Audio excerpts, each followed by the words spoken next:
जिनकी आप इशारा कर रहे हैं शरद पवार की तरफ, उनकी अब तक की जो फितरत रही है या जिस तरह की राजनीति रही है, वो एक तरह से सेकुलर राजनीति करते रहे हैं। और पिछली बार भी 2019 में भी जो कहा जा रहा है कि उनकी सहमति थी, लेकिन बाद में वो आए नहीं और अजित पवार को वापस जाना पड़ा अपने विधायकों को लेके। इस बार भी वो साथ में नहीं आए, अजित पवार को पार्टी तोड़ कर आना पड़ा।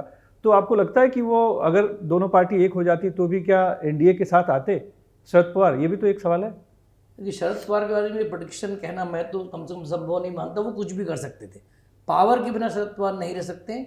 यही वजह है हम जो बात कर रहे हैं बार बार कि शरद पवार को लगा कि पावर पाने का एक और मौका है। चाहे और जो शरद पवार के जो आसपास के लोग कहते हैं कि शरद पवार का तब कहना हो जाता कि मैं तो बूढ़ा हो गया हूँ, अब नई पीढ़ी अपने हिसाब से डिसीजन ले रही है तो मैं उनको रोक नहीं पा रहा हूँ।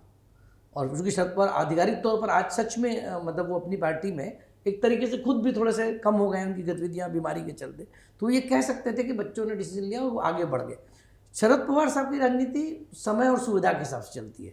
सेकुलरिज्म उनको इसलिए अच्छा लगा क्योंकि कहीं ना कहीं जब वो कांग्रेस की राजनीति से ऊपर आए और उनको ये भी मालूम है जिस पश्चिम महाराष्ट्र की राजनीति वो करते हैं, बिना सेकुलरिज्म की उनकी पार्टी चल भी नहीं सकती। क्योंकि पश्चिम महाराष्ट्र की राजनीति में एक बहुत हद तक एक वोट बैंक की जो राजनीति है उसमें सेकुलर होना बहुत जरूरी है।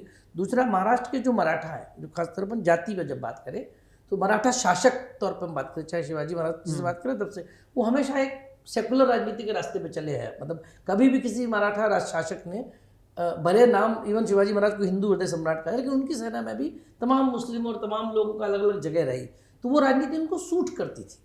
तो इसलिए उस राजनीति को चलते रहे। एनडीए के साथ जाना नहीं जाना ये कोई बहुत बड़ा सवाल शरद पवार नहीं था।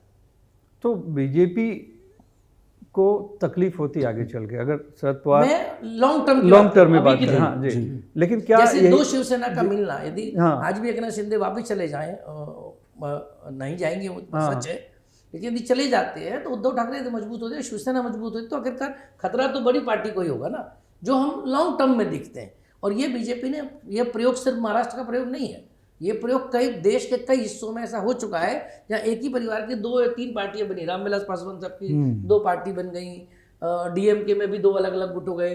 अब जब हमने आंध्र प्रदेश में देखा तो वो जो शर्मिला और जगन के अलग अलग गुट हो गए। टीआरएस में जब हम बात करते तो वहाँ भी उनकी बेटी ने अलग पार्टी बना ली, पिता अलग जा रहे हैं।